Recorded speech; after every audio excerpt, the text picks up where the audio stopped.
Your question? Thank you, Your Worship, and sorry to ask again, but just a couple more questions on the airport. I wonder, staff, if you could just let us know who are the biggest shareholders of Auckland Airport shares. Then I've got another question about the share price as well. Okay, thank you. I'm just asking John Bishop, our Group Treasurer, to come to the table as he believes he might have that information.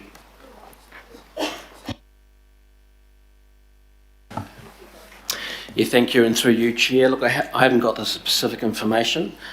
Clearly, Auckland Council's the biggest shareholder at 18.09%.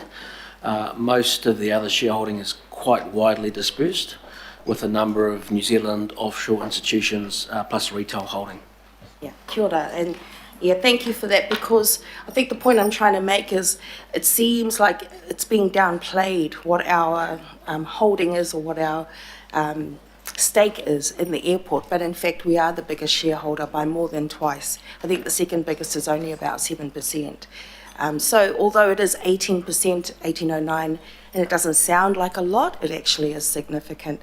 And, you know, I'd submit, Mayor, and as I have in the past, that it is strategic, not just for a financial reason, but also because, one, it's in the Act, but two, because it's an airport, and it's Auckland's airport, and I think Aucklanders like to have a stake and a say in the airport.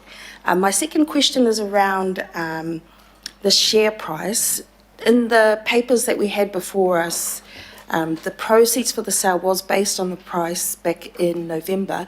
Do we have an update how much the proceeds might be based on the current price? Again, through you, Chair, look, the share price fluctuates quite a lot. Today or yesterday it's around about the $8 figure, so the proceeds would be just in excess of $2 billion. But it's fair to say over the last 12 months the share price has fluctuated between the very high sixes and very low eights.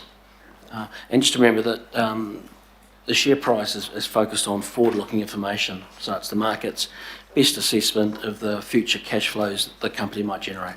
Okay.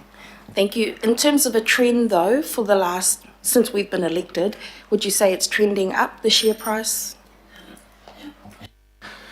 Through you, Chair, I'd say it's sideways, to be fair, and has traded sideways over the last probably couple of years, to be fair. Okay, kia ora. Thank you. That's given that we've been in a COVID environment too. So kia ora. Thank you. Thank you, Mayor. Councillor Ferry. Thank you very much. I've got a number of questions in the revenue raising area. First up, so and it might strike some as odd that I put this in the revenue raising area, the early childhood services. So there's an opportunity here for them to be cost neutral or even make us a little bit of money, which is not uncommon in the early childhood sector, even for community-based centres. So, for example, there are no fundraising targets for any of these centres now, which is quite common and community-based. So have we looked at other options other than exiting them in terms of making tweaks to improve the financial performance, if that's the concern?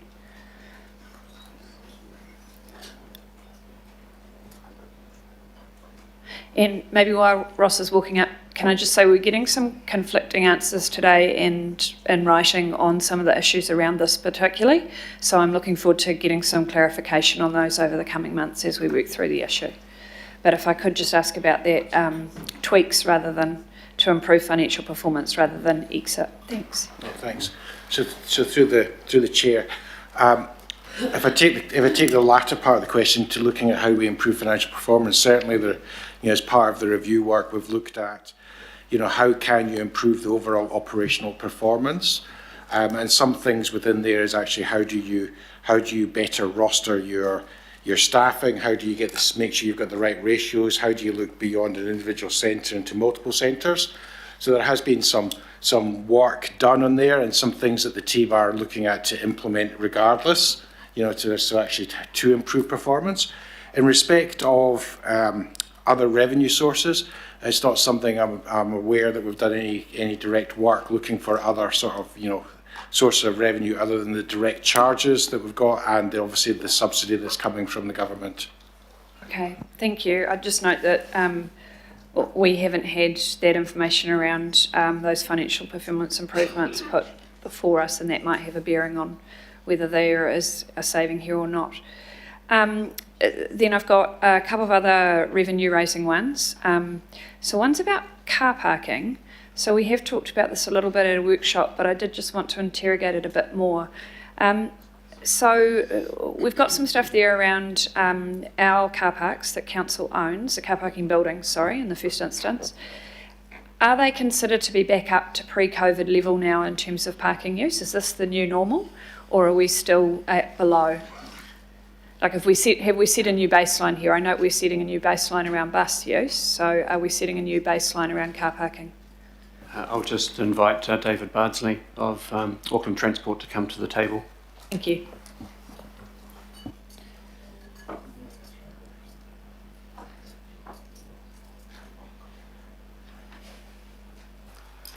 So thank you for the question, and through you, Mr Mayor. Car parking has recovered, but it is still below pre-COVID levels. So we track our public transport and our car parking recovery levels on an ongoing basis. So given that we do seem to be discussing a new baseline for bus patronage in particular, when would we go, well, this is actually the new normal for our car parking levels, as opposed to we're still waiting to get back to pre-COVID? So car parking has returned to a lot closer to pre-COVID. It is up in the 90 percentiles, and the usage of those car parks in the fee structure is something that we are discussing as part of the parking policy. Okay, so there is an opportunity there potentially to put some of those prices up, noting that councils' car parks generally charge less than the private ones. Is there an opportunity in that space for revenue raising? So under the current policy, it is a demand-based pricing structure, and it has some triggers, and that is something that would have to be reviewed under that policy to change that. Okay. Yeah. Does that also apply to on-street parking, the meters, for example, at the northern end of Mount Eden Road? I can't answer specifically to that question. I don't have that knowledge. Okay, I'd be interested in that too. I'd note I did have to drive part of the way in yesterday, and I paid $4.50 for 11 hours of parking, which is about the same as I would have paid if I'd caught the bus the whole way on full fares. So that seems a bit low to me. Thanks. I don't have any other AT questions for this item. The next two are around the targeted rate for water quality and natural environment. We've had a number of people in touch to express concern about that, and we have had some reassurance that the short-term temporary reduction proposed, the reserves can cover it. I just really want to understand that a little bit better, because I'm concerned that we're kind of making a future problem for ourselves in this space, that we do a temporary reduction, but actually at some point we probably need to catch up. So acknowledging that a lot of the work in these programs has been slowly ramping up, and so of course we have some reserves now, but we would need to access them in the future. So I want to understand that a little bit better, please. Thank you. I'll ask Barry Potter to come to the table now so he can talk to this space. Great, thank you.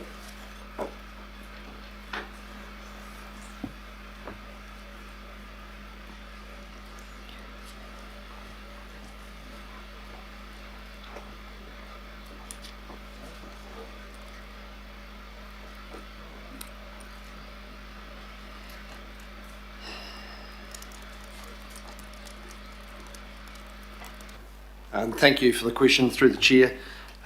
So with the natural environment targeted rates, there are programs that can continue on and will carry on through. Those are to do with the Curry dieback tracks, the work that's been done on that, mainland plant and pest control programs, Hauraki golf programs, pest control, and other programs will continue. Putting it on hold for 1 year, we can manage that. If it was to go on any longer, then that has quite an impact on those programs. With the water quality targeted rates, those programs continue. There's work being done for looking at the central interceptor, a possible extension of that from Grey Lynn through to Point Erin that allows more work, better outcomes. The separation programs that are underway in Waterview, this is sewer stormwater separation programs, Blockhouse Bay, Point Chev, Grey Lynn, Cox's Bay, those programs can continue, and other ones as well, the work that's being done at the moment around the Eastern Isthmus Water Quality Improvement Program that's being looked at.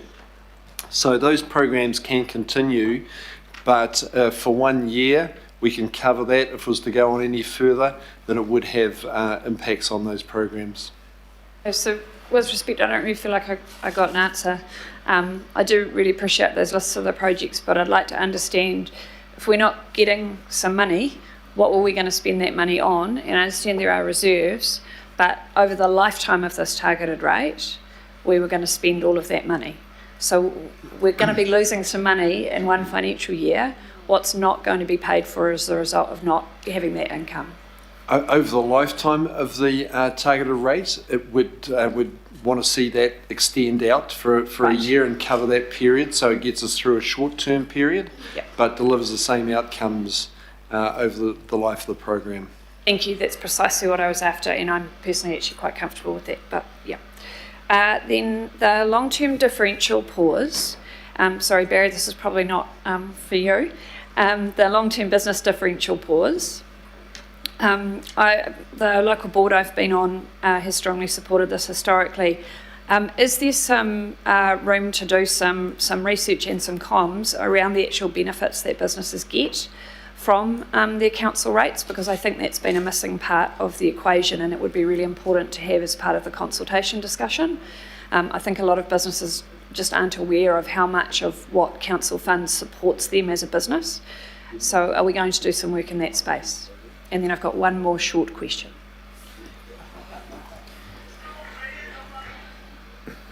The council's original decision around the long-term differential strategy was based on a view that businesses benefited a bit or imposed slightly more costs on the council through heavy trucks and greater stormwater demand from more impervious surface and other matters of that nature, but also had a slightly better ability to afford to pay rates based on economic advice received by the council, and because they can claim back the GST and expense rates for tax purposes.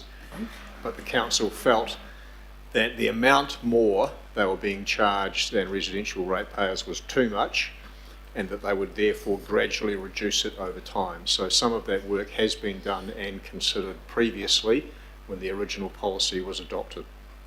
Okay, I think that might be something worth revisiting, particularly in a I wouldn't say post-COVID yet, but you know, we've actually shown a lot of our support for business more visibly over COVID. I think it would be really helpful in that conversation about the cause to bring that to the forefront.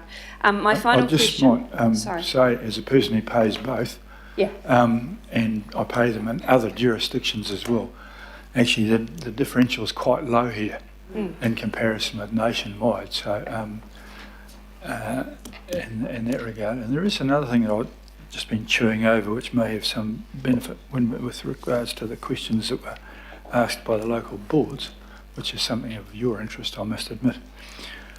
Quite a number of the BIDs have been accumulating quite large sums of money. So with local boards, some of them support the BIDs as well, but I'd have a good look at your BID and see if they've got accumulated funds before you toss your own out.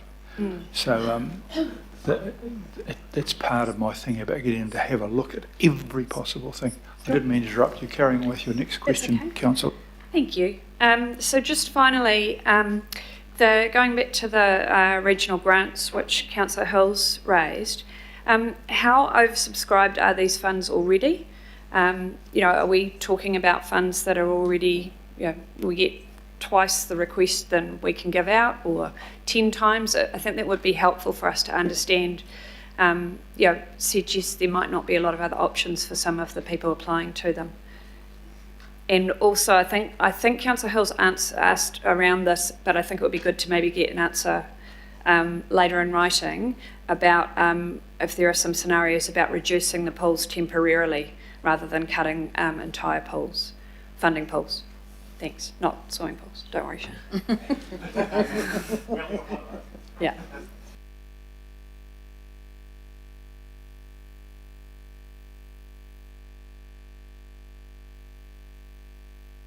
Perhaps those people who are called regularly to the thing, such as yourself and Barry, could sit a little closer in the interests of our improved efficiencies. Yes, thank you, Mr. Mayor, and thank you for the question. So, in terms of the grants over subscriptions, that very much varies by grant. So traditionally, the former committee that would look after many of these regional grants was the PACE committee, and we would generally see a degree of oversubscription, but not entirely. So it's very difficult to just simply lump it into one category. As we think through the potential grants implications, what we could do is have a look at where those risks may be greatest so that members of the public and our elected members can be more informed. Thank you.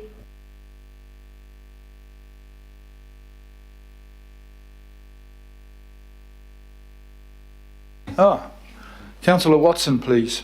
Thanks, Mr. Mayor. A couple of quick ones. The first one in relation to the airport shares. Have we sought any information regarding the anticipated range of transaction costs that would be incurred by a sell down? I'm not asking for an exact cost, but the range that we would anticipate. We've used a heuristic assumption within the background material of 5%. However, we haven't indicated any greater specificity than that because we wouldn't want to set a particular price if it does get down to it. Yeah, okay, so around about 5% has been identified. You do better than that, mate. Yeah.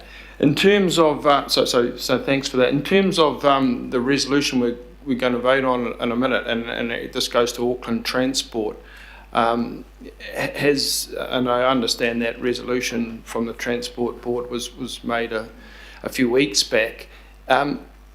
Is there any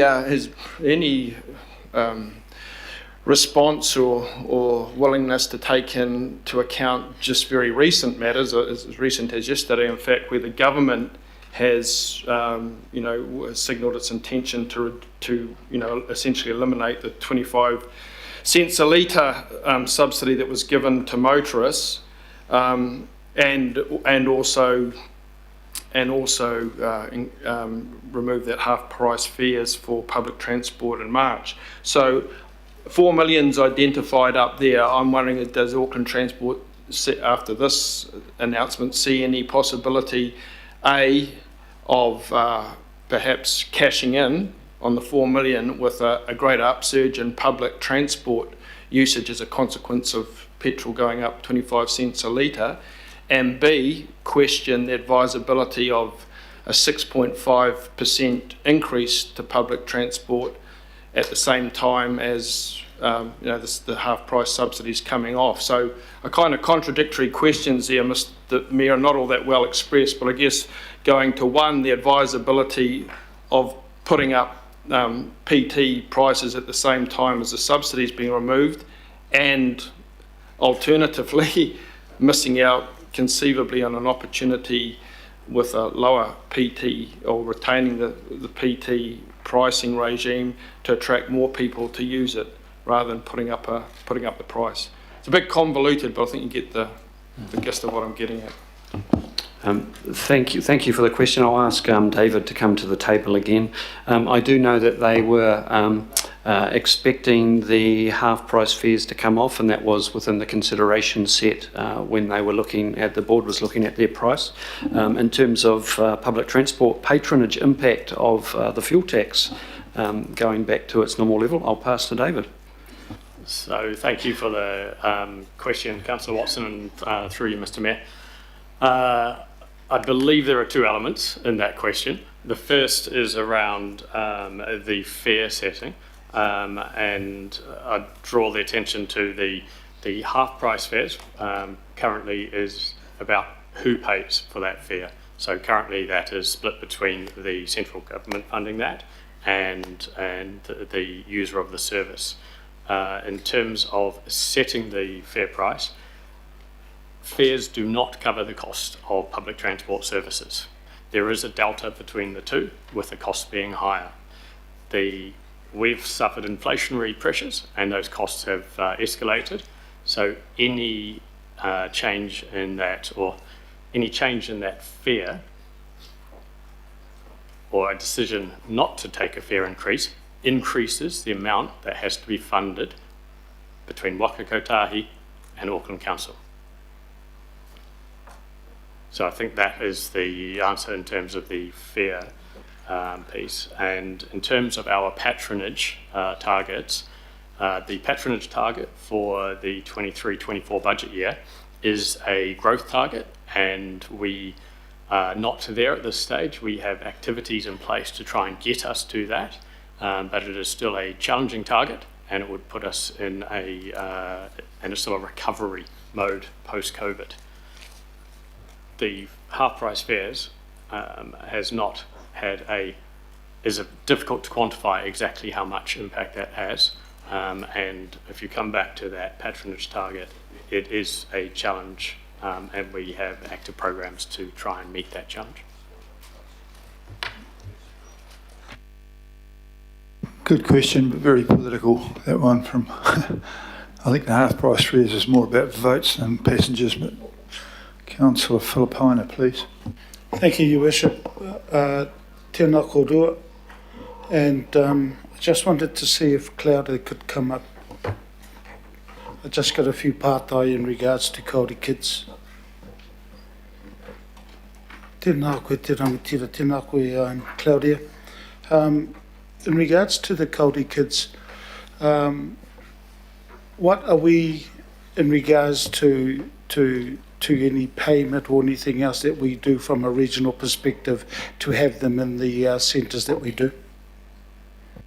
Thank you very much for the question. So for those who may not know, we have 10 ECEs across Auckland, and with those ECEs, they're serving around 300 tamariki children at the moment. We're estimating that the regional funding for those ECEs is subsidising each child in the order of about $3,000 per year. And the decision for us to remove ourselves, for want of a better term, out of Kāori kids, was that made at the Value for Money Committee? Thank you for the question. So there has not been a decision made. What the Value for Money Committee has been looking at is, as part of our legislative obligations of the Section 17A reviews, which looks at our contracting models and the value for money that Council offers its services at, ECE came under that category. What the project team has done is that they've assessed the ECE centres, they've had a look at various options, and as you heard from Ross before, there are a number of options under consideration. It is important to note that no decision has been made. Thank you. I just wanted to make sure that that was publicly known, that there has been no decision made and it's going out for consultation. And so, yeah. So, Claudia, the other thing, I don't know whether it's you or it's for Mr. Wilson. As a result of the proposal to go up for consultation, do you know how many staff will be affected? Just numbers, I don't know, in regards to the proposal.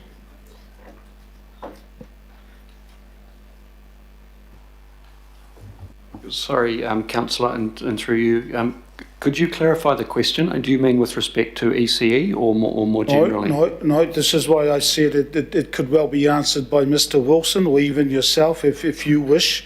This is why I clarified that particular point.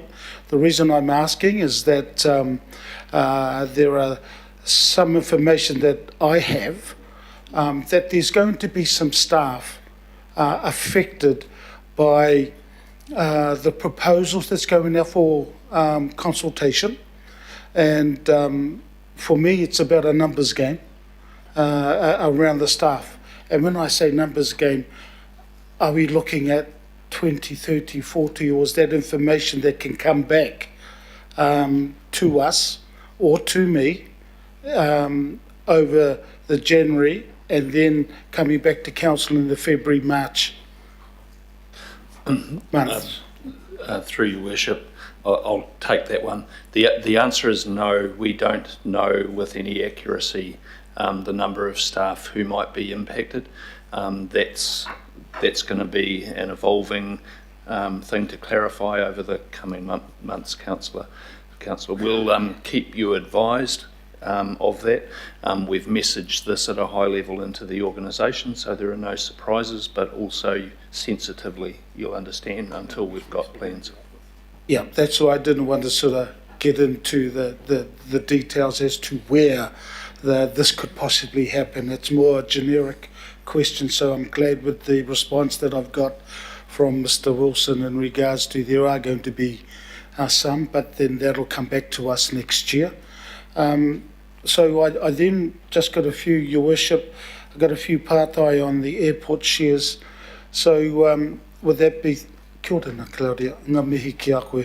Would that be to you, Peter? Yeah, okay, look, there was an article in the New Zealand Herald. I don't normally read the New Zealand Herald for any articles apart from sport, but this one here intrigued me. And that was on the 2nd of December from a Grant Bradley, I think it was. And he mentioned something in there that I just wanted to sort of ask you, Peter. And what he mentioned in this was a council document from late last year shows that in our Super Cities 10-year ownership of the airport, the cumulative total return to Auckland Council, including dividends and capital growth, has been 324%. Do you know where that would have, which document that would have come through, Peter? I don't have that information. I read the Herald on a Saturday. There was an article in there in the financial section, only Saturday. I didn't think that was funny. I see. All right. I read it online at other times and subscribe digitally to their premium service. However, without being flippant, the business section of last Saturday's Herald had an aspect around mortgage versus investment. There was a question to Mary Home, and it talked about the risk-free return of paying off your mortgage at this particular point in time and how clear it was. So that was something I did see in the Herald. To come back for your total return on to the shareholders, including capital growth. The capital growth is an interesting aspect because we hold it as a dividend investment. So that aspect is really what's important. And within the staff advice, we've provided the dividend value back to FY10 for information as well, including FY14 where the capital return came back to shareholders. I'm not doubting the individuals' figures. I'm just expressing a view that with the place in which we find ourselves now, we need to look at what our opportunity cost of holding that value on our balance sheet is. Yeah, so look, the reason I mention it, and I know and I understand the point you're making, Peter, but the reason I mention it is that publicly people need to know if in fact it's in a council document that these airport shares have been a benefit over the last 10 years. So that's the reason why I've asked that particular question. If I move to another part in regards to us, and this is in regards to the annual plan 2022 of the airport.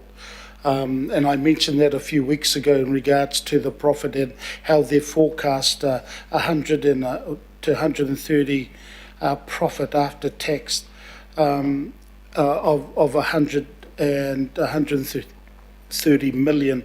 Are you also aware of that with the documents that have been pushed out by the airport with their annual plan? Through you, Your Worship. As mentioned earlier, we use the dividend forecast from market analysts and their consensus view on that to inform our view of the financial return that we will gain from the airport. And as such, they they squirrel over the financial projections of the airport on a daily basis. Just the last part, Your Worship, and I'll reserve the right to speak. There was also in the financial reports from the airport of CapEx between $300 and $600 million. Are you aware of that as well? Through you, Your Worship, I believe the same answer applies to that question as well. Thank you, Your Worship. Councillor Filipaina, Councillor Bartley, please. Thank you, Your Worship. My question is around, well, first of all, I heard this morning about Zeal and the potential of losing their building. So I'm wanting to know what is implementable but not going out for public consultation, because they seem to fit in that bracket. And the ECE was in that bracket, but political intervention has taken it out. So what else is there? Last year, for a starter. Sorry, Councillor Bartley, I'm not grasping the intent of the question. Would you be able to give me a bit more information? A lot of this, like the 4 factors you mentioned before, one of them was what is implementable, and your council will move on those even without any public consultation. So I'm just trying to garner what would be involved in that. Which organisations will be affected? What exactly are we doing where we haven't included them in what we're going out for public consultation?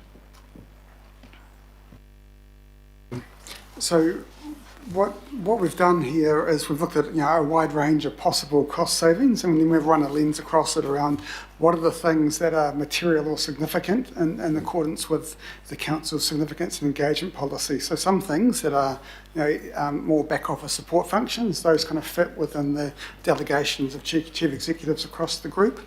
Other things such as small adjustments to certain budgets aren't all that significant material. Some things have fundamental impact on services, such as public transport services or grants or local board funding. So some of the things are more significant than others. So what you've got in front of you is some recommendations. Some of them are what are the significant things that affect public frontline services, and they require public consultation. So the recommendations there is to consult on those via the annual budget. Other things, it's about things that can be done and progressed under delegation. And so that will be up to staff to get on with and just implement. And that will help de-risk, the situation that we get to 1 July next year and can't fully implement all the savings. As staff implement some of these things, there may well be discussion with affected customers, affected staff, discussions with local boards along the way, but not necessarily the full public consultation with Auckland. It is quite risky if we wait for all of these things until May, June, when we can make final decisions. Trying to implement them by July is pretty tricky. So what we've got here is a proposal to only consult on the things that require public consultation. I think that's a concern, Your Worship, because we don't have oversight on that, and a lot of our communities will be affected by those decisions that we've passed over for delegation. So how do we as councillors get oversight on that aspect, especially if it's not going for public consultation? Brings into account issues of fairness for our communities. They won't have a say on these decisions because it won't be in our public consultation. I think possibly what we're talking about here is that there is $30 million of carryover that was organised by the previous council and approved to be put underway before we've added it into the additional 60 that we're asking for. And I think that's possibly the ones that they're saying they're going to go ahead and do, because it was agreed that they were putting in place $30 million worth of savings. I think that's what we're talking about here. And not because we're debating the 60 million on top of that. I'm pretty sure that's what led to that statement before. And it is a bit confusing about statements also, that when I spoke previously about airport capital raisings, I was only assuming or guessing there would be one. I don't know any specific knowledge that there will be one, but you don't have to be a genius to look ahead and see it's probably likely. Okay. I think from our community's point of view, they're hearing about all these budget cuts, and this organisation got a letter to say that their building was at risk, or they're at risk of losing their building. So there does need to be some information to us as councillors about what is fitting in that bracket, because to the community, it's all about budget cuts. Through your worship, understand the point that's been made here. I suggest perhaps, Councillor, we pick this up with you afterwards in terms of communication with the people affected. Yep, and they're also working with Councillor Henderson because it's in his area. And my other questions are, can you confirm that Council is looking at reductions with community and social innovation programs, please?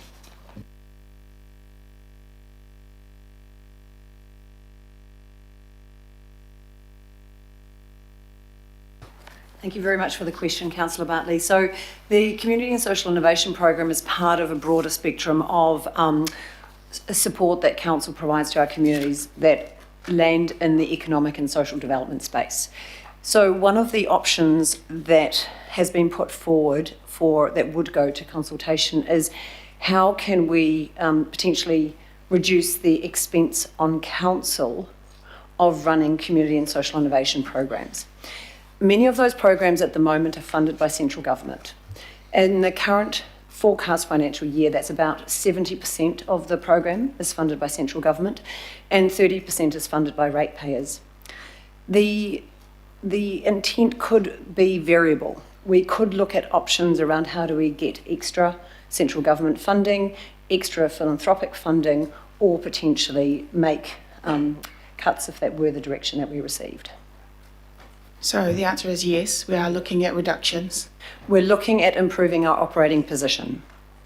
Okay, I take it that we are looking to reduce in the community and social innovation space.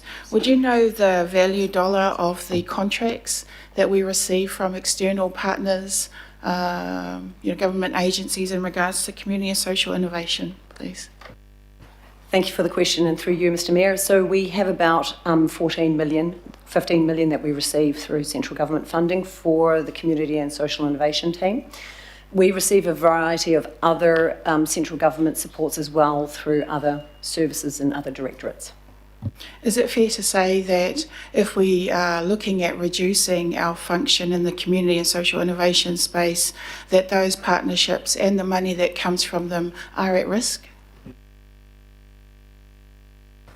Thank you very much for the question.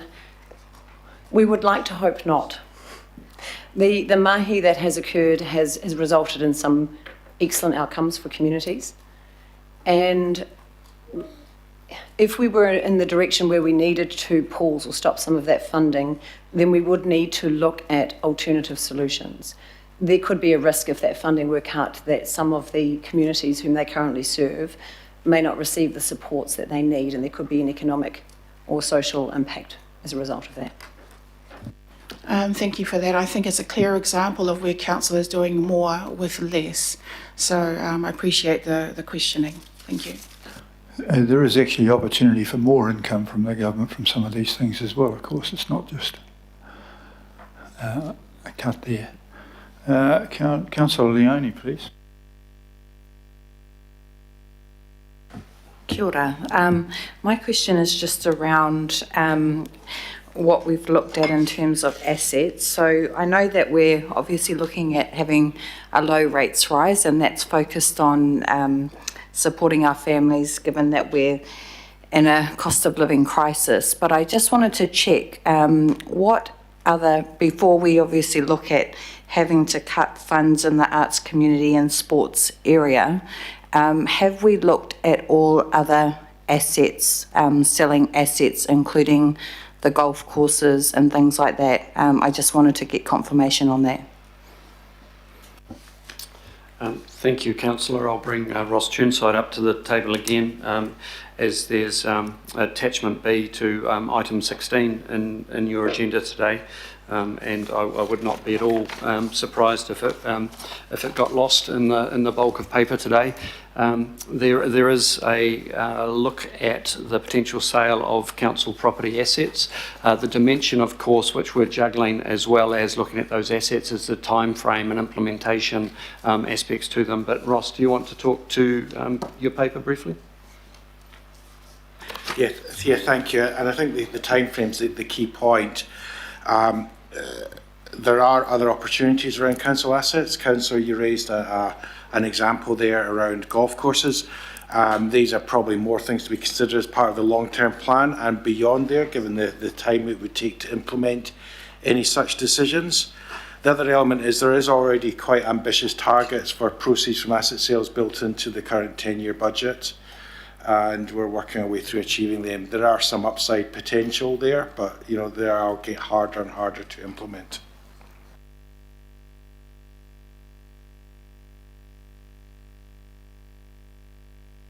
Councillor Walker.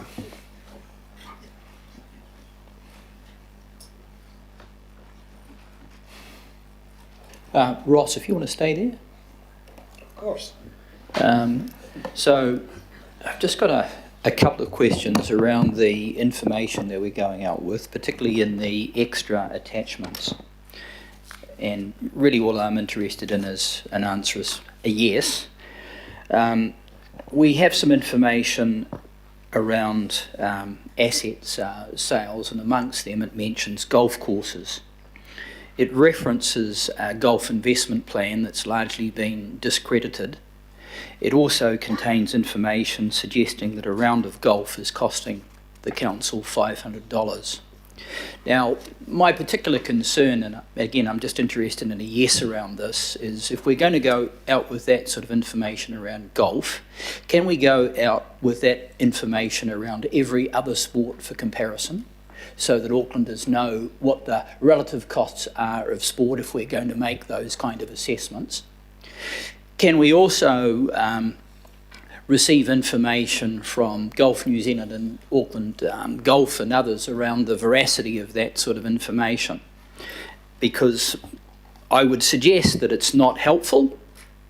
So all I'm looking for as a yes is, can we add some further information to actually moderate what we're going out with? Thank you for the question. I'm not going to give a yes or a no answer to the question. Okay. The information in the memorandum provided to the councillors was in response to questions raised in workshop. Those questions around, the council's level of investment in golf. And so the information provided back was, in relation to that question, in that there is work started with the golf investment plan and decisions were made to do more work on that golf investment plan and then go back out to the community with it. The overarching memo was, well, that work could be accelerated should council decide to do so. In simple terms, if you go to the trade-offs, one of the things we want to get to with the service prioritisation framework that we consulted in the last annual decisions, conversations to be made much more deliberately and much more transparently. So to be very clear that we're spending X amount of money on this and Y amount of money on that. The benefits of X is this and the benefits of Y of that are these are the appropriate things.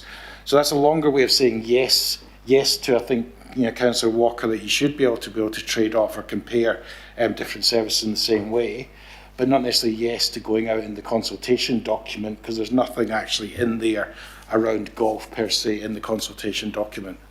So further question in terms of comparisons with X, Y and Z, and X, Y and Z might be rugby, cricket, football, women's football, any number of sports. Do we have any comparative costs on any of those, and would that be relevant to give a fair comparison? And is the information contained in the golf investment plan, as I say, which is largely discredited, which this is based on, correct? Perhaps I'll grab that one. There's additional engagement on the golf plan in the new year, so I'll park that one there. I'm not sure this is a relevant conversation for the annual budget mayoral proposal, but I would refer back to the prioritisation framework and the criteria we're looking at. So that's the starting point for a number of these discussions around whether we must do, should do, could do or won't do, and then the staff advice will be provided on those aspects as they come through. And the criteria, of course, the key one, or one of the key ones, is implementable within the time frame. So I think those peripherally answer that question. Thank you, Your Worship. Okay, the other question I've got, and essentially it just goes to the Auckland Airport shares. Is it going to be helpful at all for any information to be conveyed that we might be aware of? That, as the Mayor has mentioned, we're aware of information, and I'm particularly referring to the upcoming year, where we're going to host the most significant tournament that Auckland has ever had in respect of New Zealand has had in respect of the Women's World Cup of football. The number of visitors from the United States alone is calculated in the tens of thousands. Do we have any idea of the overall impact on the Auckland economy and conceivably the relevance to Auckland Airport around these sorts of considerations as it goes to timing? I'm afraid I do not. That's okay. And the other question I've got, just very quickly, just goes to Auckland Transport, the reprioritisation of the climate action targeted rate, which is still looking to fund buses, many of which we know are empty or containing very, very few passengers, maybe 3 passengers if you're lucky in a bus. In terms of Auckland Council's oversight and direction to Auckland Transport, are there any indications that we're looking for around a recasting of the climate action targeted rate as it goes to wider than just bus prioritisation? Because that may not be good value for money in terms of reducing carbon emissions and, for that matter, saving money.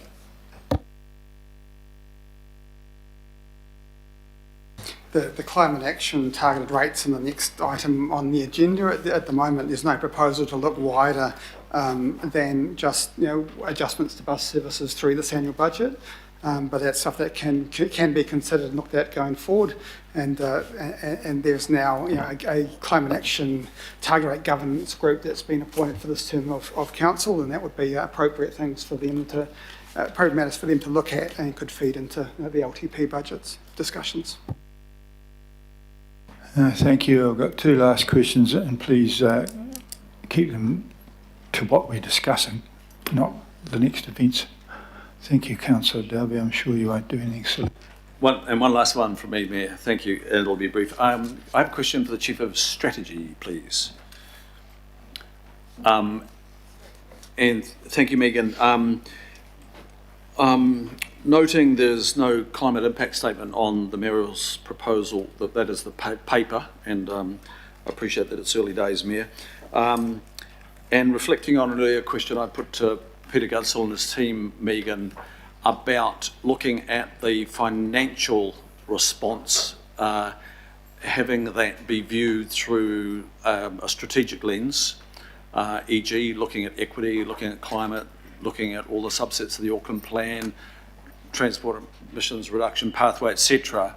And I'm interested to know how your unit has interfaced actively with the finance unit to ensure that the financial response has been seen and, not just seen, but it's been, the financial response is knitted with the strategic settings of the council to ensure that the financial response is accurate to the strategic settings, as I've just outlined, and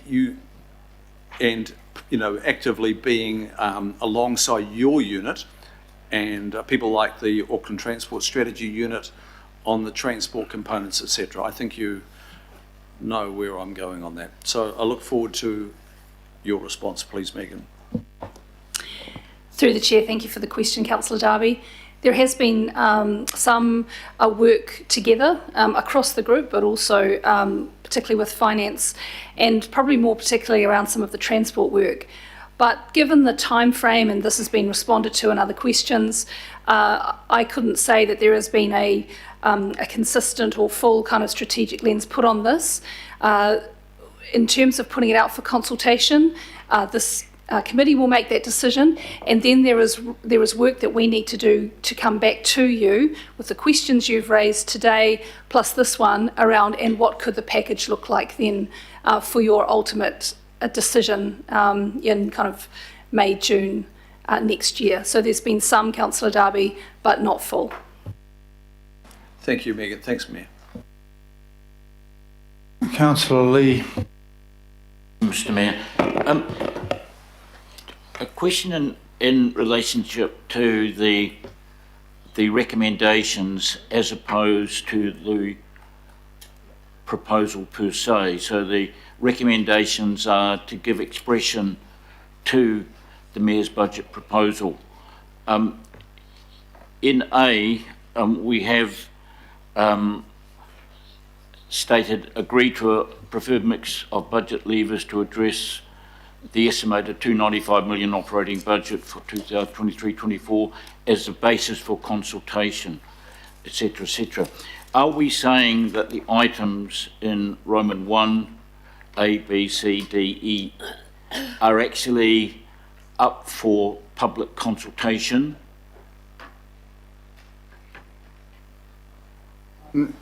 So what's up for public consultation is the overall shape of the budget and the mix of levers, and then within that some items are for immediate implementation and others, under delegation, and others for consultation. So for example, under B, you've got Auckland Transport.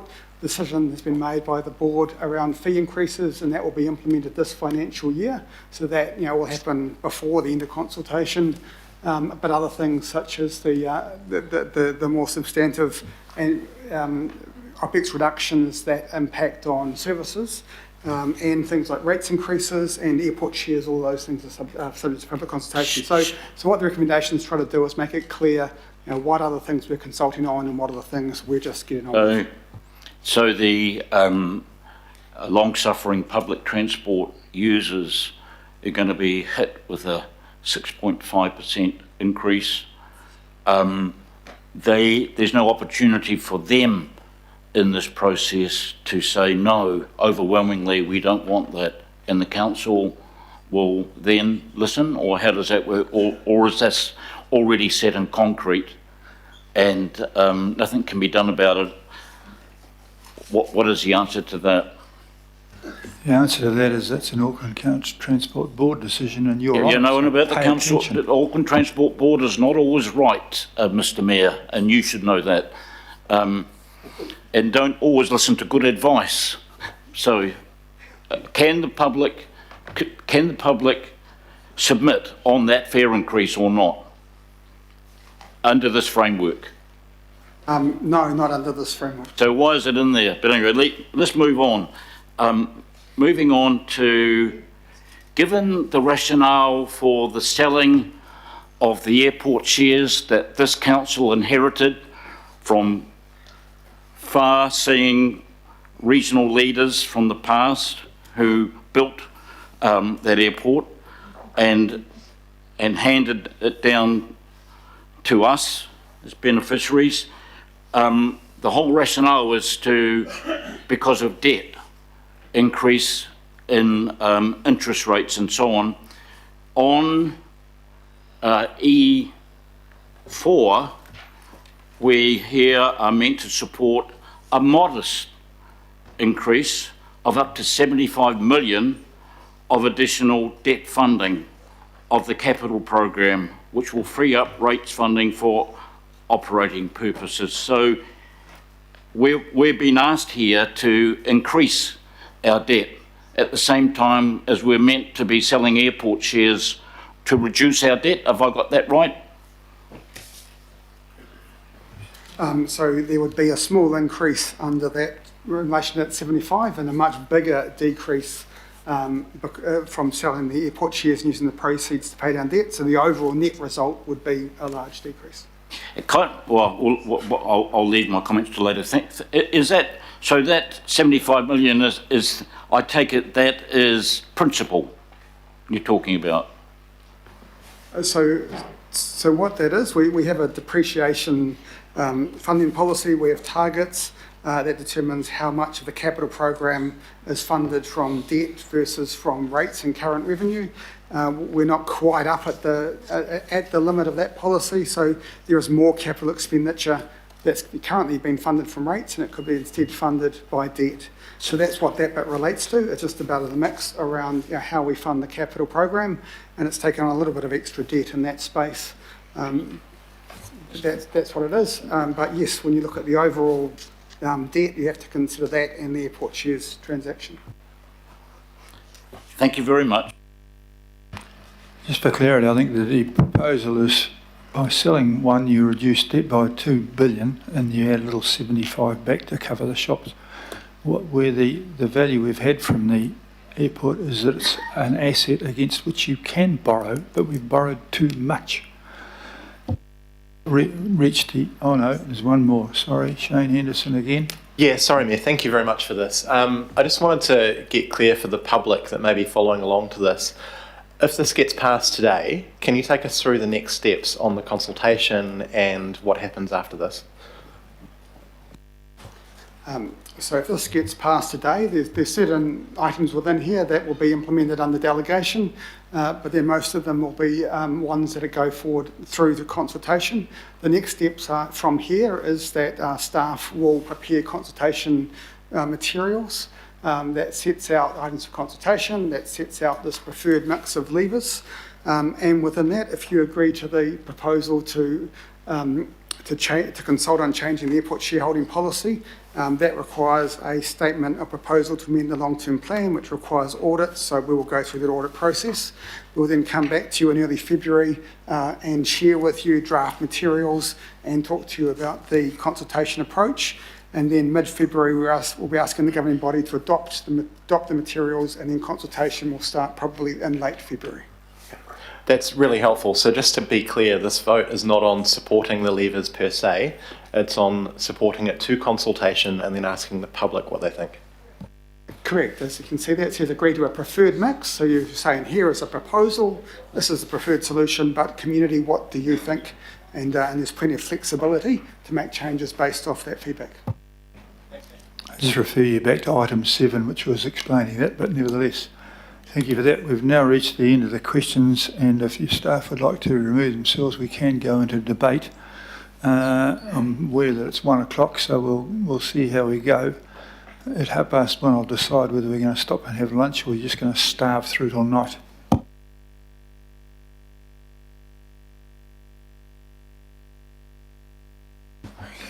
Councillor Sayers has got something to say, and Councillor Turner's got something to turn, presumably.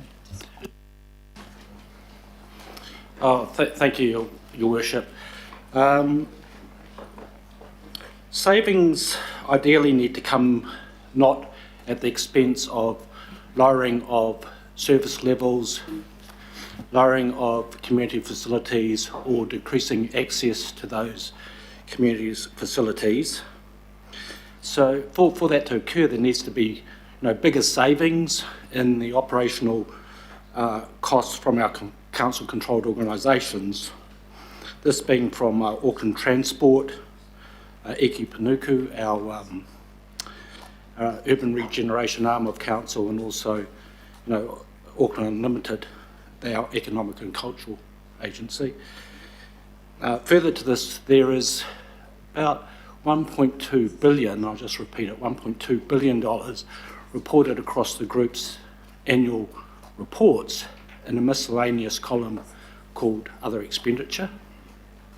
And these aren't currently itemised or broken down, giving transparency to residents, ratepayers or elected members. I'd be seeking that the chief executives of the council-controlled organisations think about beginning to prepare and to provide to that expenditure control and procurement committee a breakdown in those areas, but particularly I'd like to emphasise around consultants' costs, and particularly perhaps around consultants' earnings that are over $100,000 per annum, or consultants' earnings over $1,000 per week. Because unlike central government, the Auckland Council Group in its reporting doesn't have to give detailed information on the expenditure of consultants. Currently what happens is those, Madam Chair, those costs are capitalised into the projects. And so, so they're not being reported to us through staff costs or any other budget lines in any detail. So I guess really, I think it's going to be important going forward that we see a change to the Auckland Group's accounting methodologies or practices to begin itemising other operational expenses. And I'd suggest that we begin looking at those consultancy costs, because I'm predicting they would make up a bulk or significant chunk of that 1.2 billion currently being reported as a bulk item. So that's all I have to say, other than I will be supporting the budget proposal to go out for consultation. Thank you. Thank you, Councillor. Next comment from Councillor Turner. Councillor Sayers just stole my comment. I agree entirely. We need to look internally for savings. We seem to be just looking at our periphery where there's little savings to be had, but I too will be supporting the budget to go forward to the next stage. Thank you.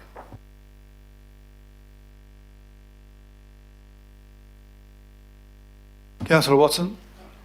Thank you, Mr Mayor. And just at the outset, I'd like to acknowledge you and your fledgling team, as you put it, who have pulled together this proposal to address the rather challenging, if not dire, financial position Auckland Council faces. Over 11 billion in debt. We knew about that. We didn't know about the near 300 million operational deficit. And I guess we're soon to find out about the latest blowout in the CRL. In these circumstances, Mr Mayor, I think the expression receiving a hospital pass might be something of an understatement. And I think it's important to put that on the record right at the start, because this is a situation you have inherited, not created. And nor is it one that has just appeared out of the ether. Some of these issues have been building up for the last 12 years. Others have been hastened by decisions of the last 3 years, and certainly not all of those COVID related.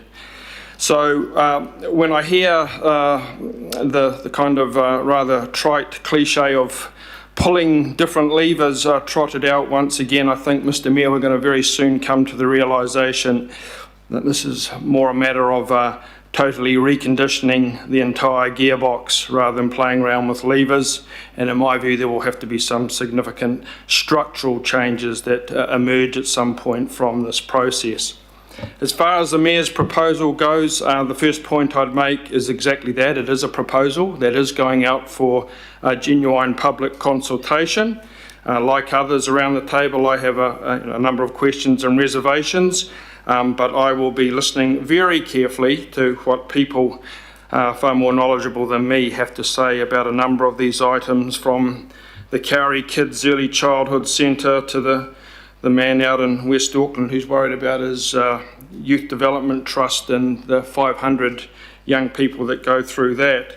And also to some of the bigger ticket items, such as the airport shares, where in previous years the removal of the Auckland Council Investments Limited in the previous regime. It will be nice to get at some point a investment perspective on this asset, as opposed to just selling off income earning assets such as it is to plug an operational gap for a couple of years. Finally, Mr Mayor, I certainly agree with your assessment of the impact of a large rates rise on Aucklanders and the hardships that people are already facing. The last thing they need is a double-digit rates increase, especially when they just had a 6.4% increase before any interest case in this earlier on in this year. So I would just make one proviso, Mr Mayor, and that is that I certainly expect any eventual decision making to be significantly informed by a rigorous analysis of all the council finances by Councillor Williamson's committee. I will certainly be looking to that as a guide and a very helpful input into the difficult decisions that will have to be made and that have to be made for Auckland's long-term future. Thank you, Mr Mayor. Thank you very much for that contribution. Councillor Fletcher. Thank you, Your Worship. I want today to acknowledge your leadership in putting this to us. You have embraced the mandate that you've been given by the Auckland public, and I applaud you for fulfilling your legislative requirements to actually go out boldly with what you believe in the short period of time that you've had to pull all the strands together. It's only a mere few months ago I was being assured under a former mayor that there was absolutely no funding crisis and no potential for a crisis. In fact, I was probably being accused of indulging in shroud waving, and that there was no hole, despite our eagerness to take the sweetener that came with Three Waters. And at that time, it just wasn't credible to me. What you're putting up today is credible. It may be unpalatable, but I recognise your genuine attempt to actually come to grips with some of the systemic changes that we need in going ahead. And I think that that builds on the governance structure that you've got and your determination to align your policy and funding together moving forward. But I do realise that this is just for consultation, and I do want you to be aware that while I strongly support having this being passed today for the purposes of consultation, that there are issues within it that I don't like, and I recognise, while on the one hand your leadership, but on the other hand your determination to give us the scope we need to really dig in through that period of consultation. So I'll just touch on a few issues. One, I'm not yet persuaded on the airport chairs. I felt it was a mistake under the former council that we got rid of Auckland Council investments because we haven't been doing the analysis as fulsomely as we might have. And at least what you are putting up today will mean that we are going to have that analysis and we can have the debate. So I welcome that. I am quite concerned about perhaps some unintentional decisions that may have an impact on the arts and cultural sector. And I know that some of us are really keen to work with some of the long-standing practitioners to ensure that there is going to be ongoing sustainability in that sector. You know, something like Q Theatre, which is so important to the arts scene, they are reliant in terms of the funding that they got through the LTP, and I just don't know where that sits. But I applaud your willingness to at least have the debate on some of those things, and there are some very good people to advise us on issues like the Art Gallery. We've had wonderful people like Sue Gardner in the past with the Chartwell Trust, really running campaigns to help us be aware of what is at stake there. So, you know, you're throwing all these balls in the air, but I think that that is going to land properly after we've given due consideration to the issues. I also really applaud, and you haven't mentioned it today, your willingness to really engage central government with long-standing, very overdue legislative changes. If we are trying to make the right changes in the arts and cultural sector, why hasn't the ORAFA legislation been already repealed? Because we can't take those strategic decisions because all we're doing is ticking boxes to say what we've actually dealt with. I don't want to take up too much further time. All I will say is, however unpalatable some of these things might be, there will be, and for those who have supported me in the past, I give my word that I will give due consideration to those issues that have been raised by way of concern, and I believe that we can come out the other side in terms of trying to find a fair and sustainable pathway forward.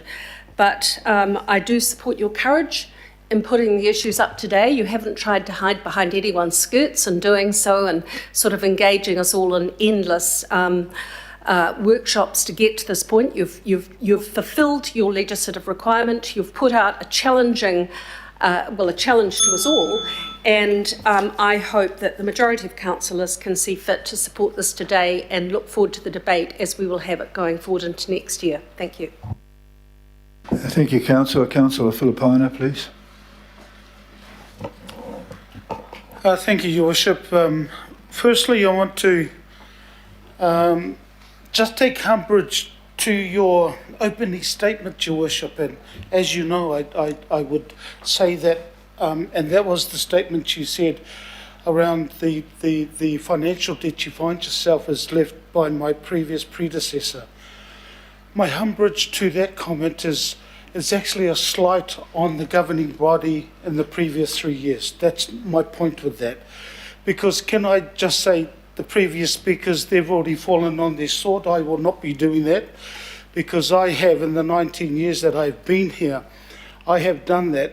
And the reason I've been doing that and the decision and thinking about and all of the 19 years has been based on my community that I represent.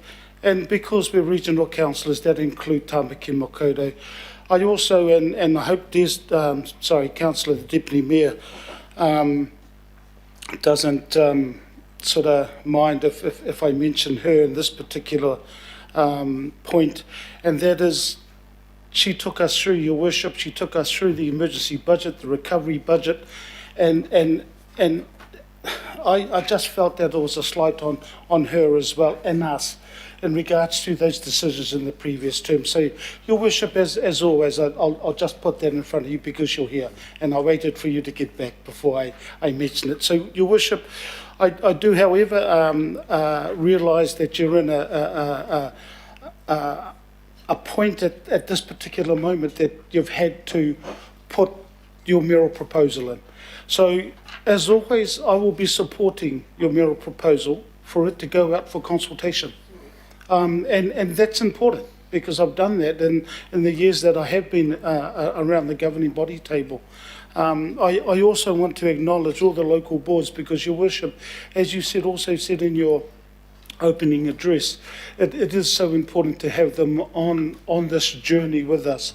So, for me, I've said things here and asked the partai that I did to our staff. The reason I do that, Your Worship, is because I want that information to be out in the public arena around the financial report that was put out by the Auckland International Airport. And, for those that have read it, good. For those that haven't read it, please, it's 2022. It's been on their website. And Your Worship, the final thing for me, because as I said, I'm going to support your proposal to go through for consultation. But item 7 that we had when we started the governing body, I just want to mention 26 and 27. And that was the stock exchange, the disclosure statement that we released on the 7th of November, basically saying that the operating gap has been larger than projected through the annual budget at around $270 million due to the rapid rise in inflation and interest rates. So, and it then goes on in number 26 that there are a broad range of budget levers, and, that's what you've done. you've done that and put that in your proposal. So I applaud you for that, Your Worship. The other is the release and the updated inflation and interest forecast by the Reserve Bank of New Zealand on the 23rd of November, and that's in the agenda as well. And that updated estimate of the operating budget gap of 295 million was verbally reported to governing bodies. So, Your Worship, again, and this is the last time I mention it, this is the third and last time, I will be supporting your proposal to go out for consultation. Tēnā koe. Thank you, Councillor Palawa. A very fair assessment. Councillor Dalton, are you okay? Yep, I'm good as gold. Thank you, Your Worship. Thank you for the proposal that you've put before us. And it's been quite a challenging proposal to digest in such a very short time. But as you mentioned earlier, everyone's been under the pump to try and get something out. I too will be supporting your proposal to go out for consultation. You have my vote on that. It's not because I agree with everything that's in it. And I, like other councillors you've heard today, we simply don't have oversight of the unintended consequences, and we've all been here before. And we see things in there this time, I believe, that, I'll speak for myself, not all of us, or half of us, or whatever, have concerns about the impact on community. So my vote is affirmation for giving Aucklanders the opportunity to have their say on what their priorities are for this annual plan. And the only way to do that is to get it out there. I wouldn't say there's anything terribly new about this budget compared with previous budgets in recent years, except the detail isn't quite as much there, short timeframes, and also the proposal to sell Aucklanders' interest in Auckland Airport shares, that's new. And the council budgets that I've been involved in have all been impacted by COVID, as this one. And, you know, I know it was referred to as a hospital pass, and it was a predecessor's pass, but there are impacts. And having been involved in a couple of budgets from COVID, it's really clear with what we're going into now, the cost of living crisis, that this is severely impacting us, and we can't blame all that on the previous mayor. So we're in for 295, pardon? I just said fair enough. The previous two budgets, thank you. The levers remain the same. We're still working with the same levers. The amounts have varied. What we've got now is more difficulty in finding the OPEX. We had CAPEX and OPEX before, more OPEX this time, and the hardest thing is that the low-hanging fruit is not so low, is gone, and the not so low-hanging fruit is gone as well. So it gets harder and harder for everyone to try and balance and keep the pressure off rates and holding down debt. I understand that, and just listening to Councillor Watson and talking about the hospital pass, it took me back to, I think it was 2014, where Mayor Len Brown held rates down at 2.5%, when the LTP was calling for 4.5%. And it was the beginning of what we continue to experience today. And I think one of the biggest mistakes that we made back then was deferring depreciation. And it's been a hard slog ever since. And it does feel like every year we continue to go through this, as we should. But this one is particularly challenging given how hard things are for people in our community. But what we're looking at now is, and what we're going to be looking at in the LTP, is policy change. And that's why it's really important about this annual plan consultation to be framed in a way that we get a good steer as to what is important to Aucklanders, so we can take some time to get targeted advice for the lead up to the long-term plan, because this is policy change. This is a shift, because your recommendations to ease up on council investment or interest into social service delivery or such constructs like that will see more Aucklanders to take the opportunity to have input for their preferences. And certainly we're seeing communities across Auckland rallying already in their particular sectors even before the consultation is ready to be released. So I think congratulations on starting to get people really engaged in the conversation around this budget. Community will be receiving a double whammy because not only are the board's budgets being cut by millions of dollars that they will find somewhere across the ABS, but the $60 million of operational savings council are being targeted at community and social innovation programs. And it sounds very much like the TSI and the TWI, where again we haven't looked yet at the social return on investment because they have certainly provided good economic outcomes for small business and Māori and Pacifica into employment, the amazing job they did about getting people into the CRL for jobs on good hourly rates. The review of the ECE, which I support, and I've said to you, I'd like to see everything on the table so we can have a look at it all and pull it apart and decide who we are as a council and what we stay in.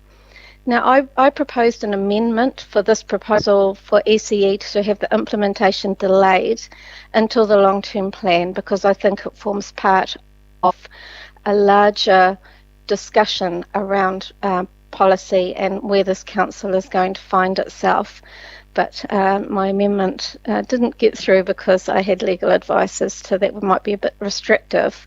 But I do think that we owe people the time to be able to adjust to change on something that matters to them so greatly.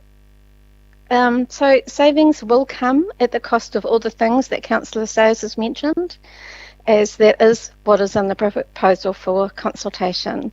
But just to be clear, I am voting for it, Your Worship, and look forward to the next 6-7 months debating our way through it and then hearing back from Aucklanders. Thank you. Thank you, Councillor, and get well soon. Councillor Ferry. Kia ora. I want to thank everyone who has been in touch with me to give me their views already. I've heard from parents wanting council to continue providing early childhood education, constituents concerned about the cost and frequency of public transport, people who want us to do more on climate action, not less, and are seeking reassurance on the use of funding raised by targeted rates, artists and others in the creative sector who worry cuts to regional grants will be fatal to their industry. And I've also met with the chairs and deputies of both the Albert Eden and Puketapapa local boards to better understand their resolutions ahead of today's discussion. I've also done a lot of reading and asked a lot of questions. I want to thank staff and my colleagues at the table for this work so far. I do feel though that we still have quite a lot of information still outstanding. I see asking good questions as a key part of our job, and I hope that there are some more answers coming. I certainly still have some more questions, but not now. While I do not support this budget overall, I am aware that I do not have a viable alternative to put up today. So while this is not my preferred solution, it is currently the one before us, and I will support it going to consultation and hope that we can work through this over the next few months to make it better. As of right now, we don't have enough information to create an alternative, and we will need help from our communities to get there too. I have faith in Aucklanders to tell us how to make this better. I note that the Mayor has already made a number of welcome improvements between his initial proposal and today, and I thank you for that. It's reflected in what we have before us. I particularly appreciated that the proposal to close the 10 Kauri Kids Early Childhood Education Centres has been shifted from no consultation to going out to consultation in response to community concerns and councillor requests. It's an encouraging start, alongside the commitment to include options around rate and debt levels. Thank you. Mr Mayor, I can assure you I will be working hard over the coming months to come up with a viable alternative with my colleagues, and I know you'll be open to considering that. I really appreciate the resolutions allowing us to include those options and anticipate some useful work to support staff in preparing the consultation materials so we can clearly and fairly communicate those options for public feedback. One thing I would like my colleagues around the table to consider is what inflation actually is as we enter into this. Inflation means that the cost of doing what we already do has gone up. It is doing the same with more. And I believe it's unreasonable in a time of relatively high inflation to cut revenue in real terms or effectively by increasing rates by less than inflation, and to also expect more in services. So I think we need to reflect on that reality, and that Auckland already raises a smaller proportion of its income from rates than possibly any other New Zealand council. Total rates are also well below the internationally accepted affordability level. We typically have lower rate increases than our colleagues across the motua as well. And we should not be afraid of the rates lever. The actual dollar amounts of increases for most households are far smaller than many realise. Let's think some more about that and about the debt lever too, which in my view we are currently proposed to pull less than we prudently could. I look forward to continuing work on this budget over coming months to get it hopefully to a place where I can wholeheartedly vote it through. I know you are keen to get there too, Mr Mayor. Thank you for the opportunity and the debate. Thank you for that, Councillor. The whole thing about consultation is we all hear different views and we're all going to add those all up in between. I realised you've had people contacting you about one side or the other, and I've had lots of people contacting me surprised that we actually are in early childhood education. So our job will be to take all of these things in and make a fair assessment of them and have an open mind, which I do have to as you'll know, to where we're going. And this is not an easy budget for any person in the room, and it hasn't been that easy to put together. And I appreciate your comments, Councillor Hills, and thanks for saying I know you're under a little bit of pressure. Kia ora, Mayor, and thank you. And yes, I will be heading up north after this, but I think it was important to stay here for this vote. First of all, I just want to acknowledge yourself. You've come in and it's a whirlwind. You've had to understand all of us, which I think was probably harder than this budget. And then you've had to understand everything council does and under legislation put forward a proposal based on a whole lot of business units you may not know anything about or much about yet. So the process is bizarre if for you and for everyone else. But I will say, and I have said this to you as well, if this was the last vote today, my vote would be in the no column, mainly on the reductions, on the cuts. So I'm here to be convinced on the airport shares. I am open to the conversation, but I'm voting yes, as Councillor Filipaina says, because I've always done that at this point in the process. The community and maybe the media and others probably wanted blood on the dance floor today and a whole lot of votes, but actually what today is about is supporting your right to propose a budget and our community's right to have a say. And we could all put up 48 amendments on trying to change that today, and that would be extremely messy and would not be fair on you or the staff or the community a week before Christmas, because then they would have to try and reform something that was legally allowed to be put out. I am extremely happy that you listened very quickly on the early childhood and put that into a more reasonable, more respectful process for those families and teachers who are under there. Whatever my view or anyone's view around here on that situation, we should be having that conversation, but when it was delegated, that was not, did not have that opportunity. And I am still sceptical on the savings, even if we wound down that program. I am concerned about the reducing the targeted rates by 2/3 for next year, but I am believing the officials that it will not slow down the program because we have those reserves, and I am hoping we do extend those things out in the long-term plan to ensure that gets done. I do have real concerns about the Southern Initiative and the Western Initiative. Our 5 million does get up to 14 million from government already and from other agencies, and I think we do have a responsibility to our community to address equity, to focus on jobs, to focus on young people, especially with the issues around right now that our young people are facing. So I do believe central government should be doing more, but we also have a part to play. So I want to hear from the community on that. Our local boards, they're up for the discussions, but I think at the moment, the reductions and the confusion around the policies is really tough on our local boards because they know they have to have 1,000 conversations with community groups and our residents about what those cuts mean, what access people will have to event funding, to community funding, to culture and events, to environment, and that is really concerning to me. So I want to hear from our community on that. I want to put a shout out to our staff because they will know that this means, changes for them and a lot of stress on them, and they've been through so much restructure and reduction in staff through COVID already. I do understand the Mayor feeling like sometimes that this has been a hospital pass and things like that, but the Reserve Bank, even when we were passing our last budget, did not expect inflation to be this high for this long. It's a year further out and it's higher than it was when we were doing and passing our budget in June. So we could not have known the level that prices were going up. On the debt, we decided as a council to increase the debt because we wanted to increase our capital because of the infrastructure deficit we've had for decades in this city.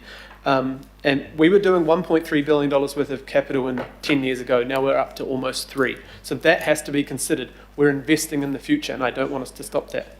My last comments, we can continue to cut things that people around this table, and I have heard sly comments here and there about certain things, but if we want to build a city that is exciting, it is not just about roads and it's not just about rubbish.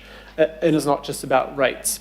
The community need to tell us what they want and what they're willing to pay to have an exciting city, one with arts and culture, one that includes everyone, one that invests in our people, one that has a public transport system, walking and cycling, and one that actually, like every other city in the world that wants to be on the international stage is doing, is reducing our emissions and focusing on climate change. So we have to try and bundle that, and I really appreciate that you have put, and what I think is the first time any mayor has done that, you have put a C in there that gives us the ability to negotiate over the next few months to increase the ability to raise rates or debt if we want to put more things in. And I really want to commend you on that. This is open to our community to have a say and tell us, and it looks like you will accept those decisions if it's a collective. So kia ora, thank you. Thank you for that. Councillor Foley. Kia ora, thank you, Your Worship. I total call all of the sentiments that we've heard so far from all of our learned colleagues around the table. And I too want to thank you, Your Worship, for your hard work in putting this out. And I appreciate especially that what we have before us today is quite different to what we saw at the very start, soon after we were elected. And so I appreciate that you have listened and you have taken on advice and you have shifted somewhat from what we originally saw. And I'm very mindful of that day that you asked people around this table to put their hands up on a certain figure, and I did not put my hand up on that day, but I appreciate that we have moved from that position at least. Similar to Councillor Ferry and Councillor Hills, I don't necessarily support everything that's in there, but I am mindful that today's vote is about your proposal, and it's about us voting to allow this to go out to consultation for the public. And so I'm absolutely supportive of that part. And for me, it was always about making sure that the document that does go out has options in it so that our public understands that there are those 4 levers, that we have to have that balanced view, but also the people who've been emailing all of us, flooding our emails, understand that if they don't want the funding, regional funding to be cut for their arts programs, for the youth programs, that then they have to look at something else, or we have to look at something else, so that they can have that informed view to then feedback to us, well, would they prefer that we borrow a little bit more? Would they be happy to pay a little bit more on their rates if that meant that they could keep that regional funding, or if that meant that the local boards could perhaps not have to cut their LDIs in half?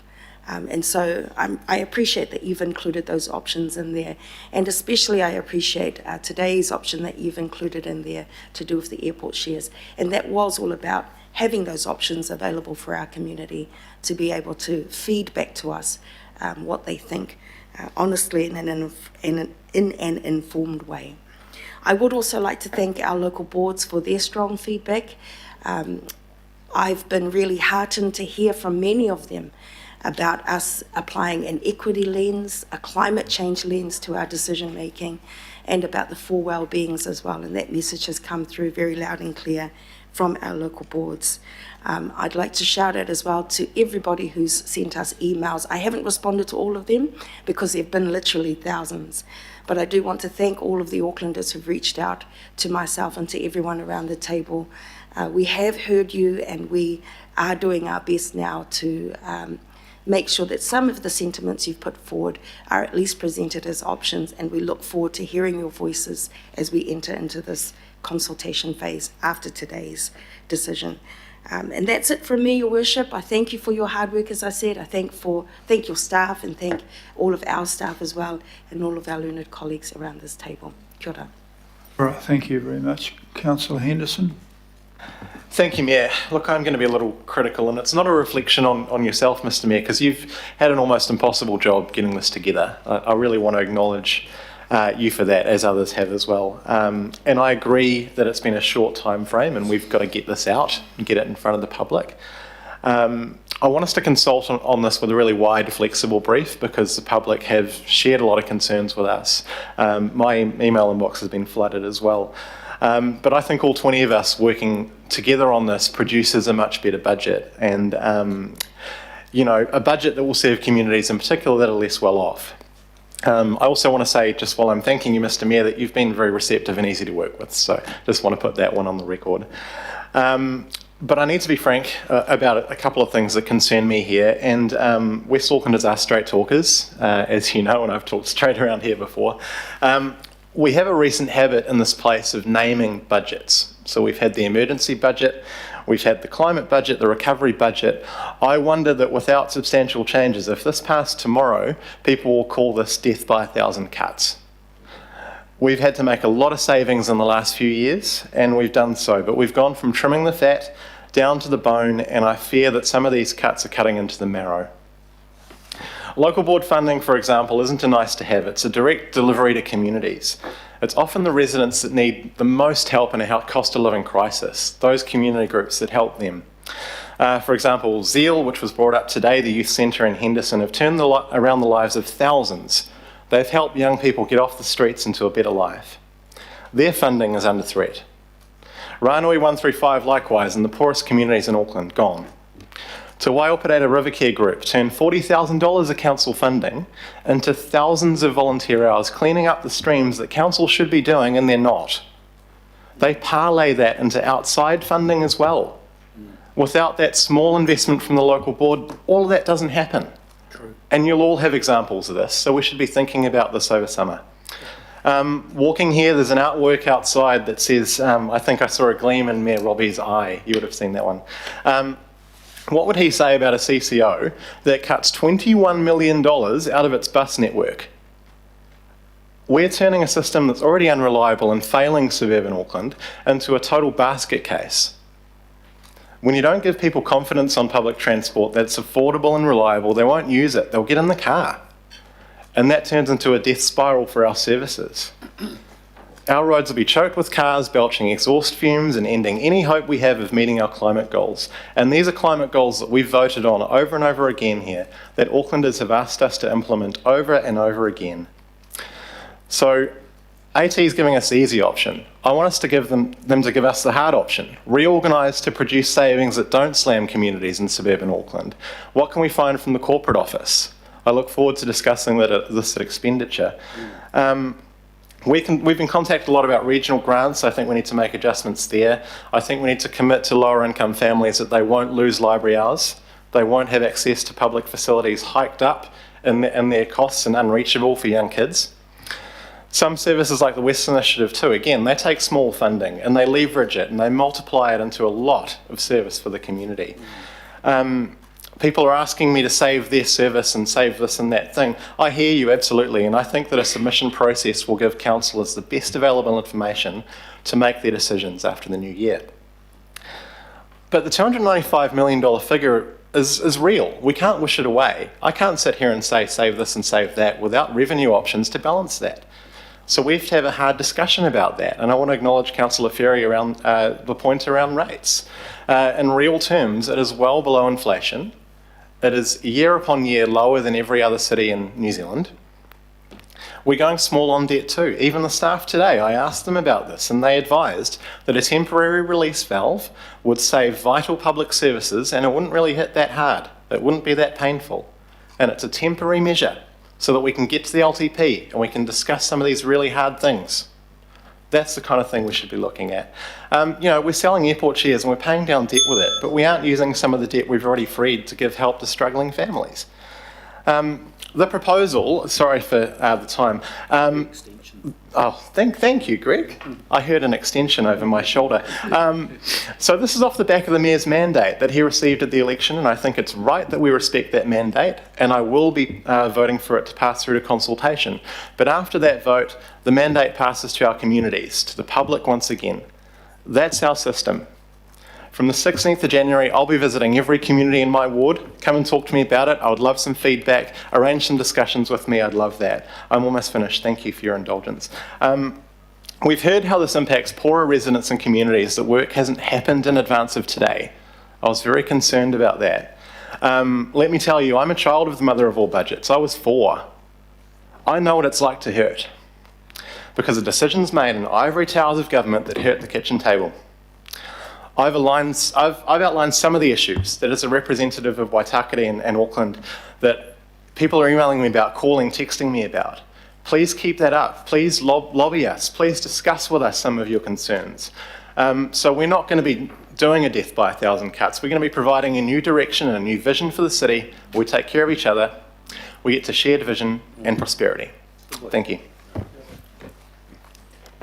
A passionate outburst, and well done. Thank you for that one. Yeah, I'm with you, mate. Just in case you think we're completely devoid of any care, I am a trustee of sea cleaners who for many years have been cleaning up the rivers and creeks.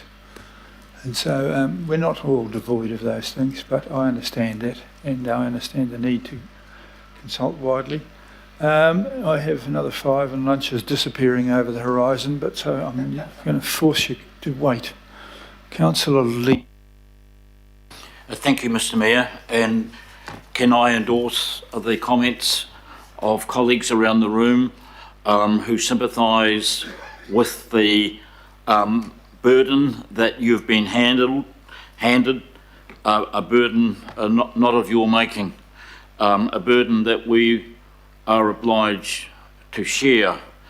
And may I congratulate you on the work you've been able to achieve in putting together this budget in a very constrained time frame. Members have pointed out that, at least one, that this has been a long time coming. And the problem seems to be accelerating.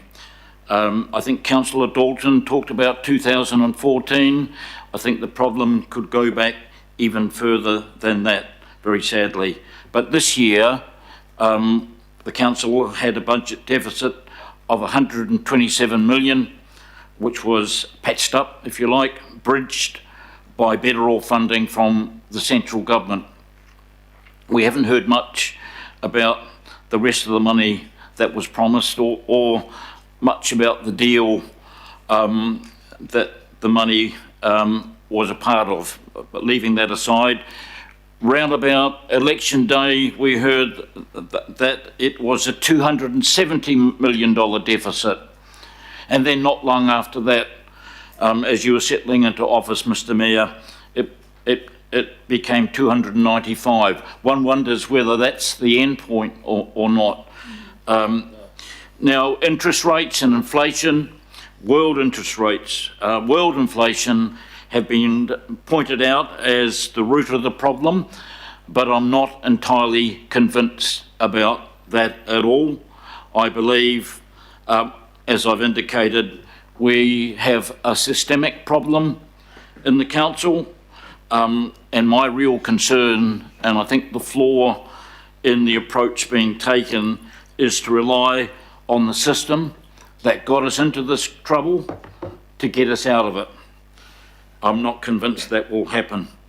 I respect that the Mayor's right to propose a budget to the people of Auckland is not only a matter of the Local Government Auckland Council Amendment Act, but also a right from his personal mandate. So I do not intend to obstruct it in any way, but like other members, I do have concerns. This is a very serious situation we are in, historic really, not in a nice way. I'm concerned that due to the time frame, we've had no independent advice and no fresh eyes looking at the problem. We have had no detailed information, especially relating to operational spending, any breakdown of that, which makes our task difficult. I'm also concerned about the proposed sale of airport shares. This has also been argued as a response to the crisis we're facing right now, but anyone who's been around this organisation for any years knows full well that selling strategic assets, income earning assets, has long been on the agenda, and you yourself, Mr. Mayor, had to intervene very early in your term of office when it became clear that the council, people within the council, had been talking to Dubai World about selling the ports of Auckland, and that had been going on for some time.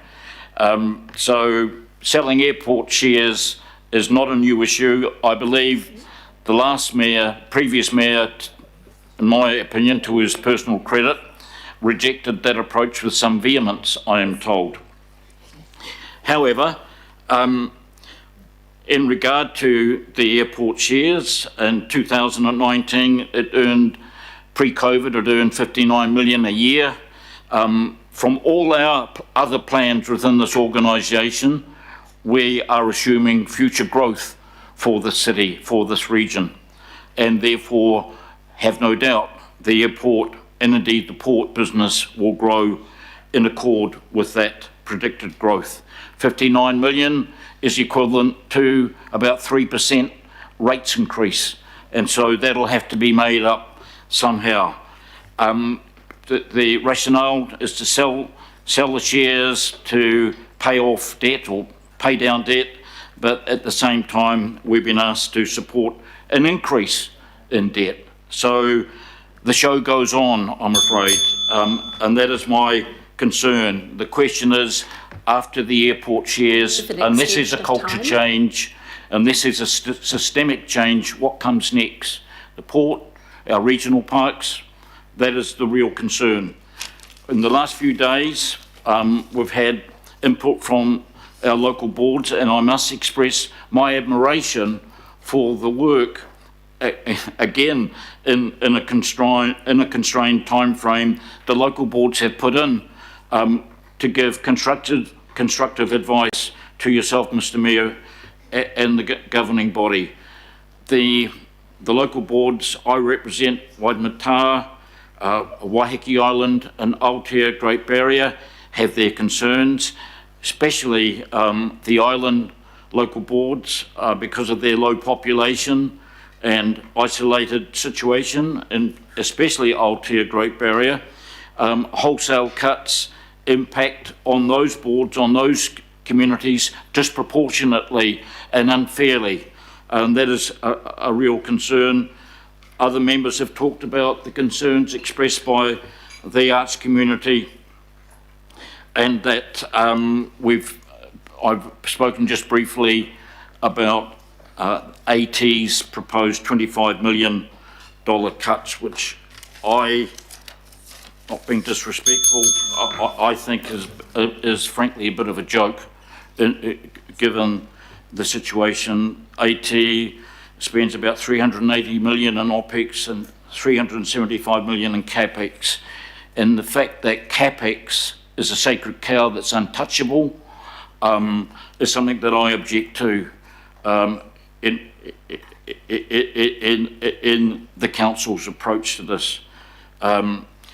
The 25 million cut we learn now is to be made up partially by $4 million to come from increases in PT fares, which I oppose, which I think is unwise, which I think is self-defeating. Thank you very much for that. You've had 8 minutes of your 5, but and thanks all the same for that. I think Can I just say one thing, Mr. Mayor? I think the problem we face is relying on the system that got us into this trouble to get us out of it. Thank you very much. Thank you too. Hopefully you'll come up with a system that will. Councillor Newman, and lunch is disappearing, but too bad. It's waiting and it's all rotting along the road there, but you're not getting it until you've finished talking. Well, thank you for that preamble, Your Worship. I appreciate that. But look, I think that's the best budget discussion around the Auckland Council table that I've been part of, actually. And I think that there are some very sensible proposals contained in this particular budget, some of which were actively stonewalled in years past. And I want to say that I'm broadly supportive of the proposal.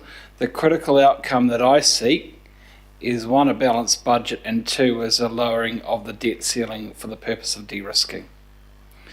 And I say, with respect to actively stonewalling, I'll break cover here. With respect to the Auckland Airport shares, I actually phoned the former Deputy Mayor several years ago to lobby for his support for a partial divestment at that time.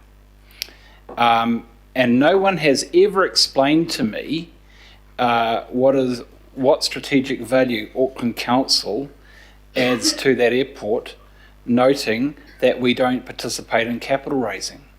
We don't participate in capital raising. Having shares that are being diluted because you don't participate in capital raising, to me, doesn't indicate that we are a active strategic partner in the airport. We simply take dividends passively when they're available. That, to me, sort of feels like we're akin to a Canadian pension fund. That's the reality of it. And so, to be clear, the airport is not going anywhere. The airport fundamentally is a commercial property company. And if you think you can add value to a commercial property company, go and buy shares yourself. But right now, there is an absolute crisis, but I do support conditions on this move, and that is that we have to de-risk by lowering the debt ceiling.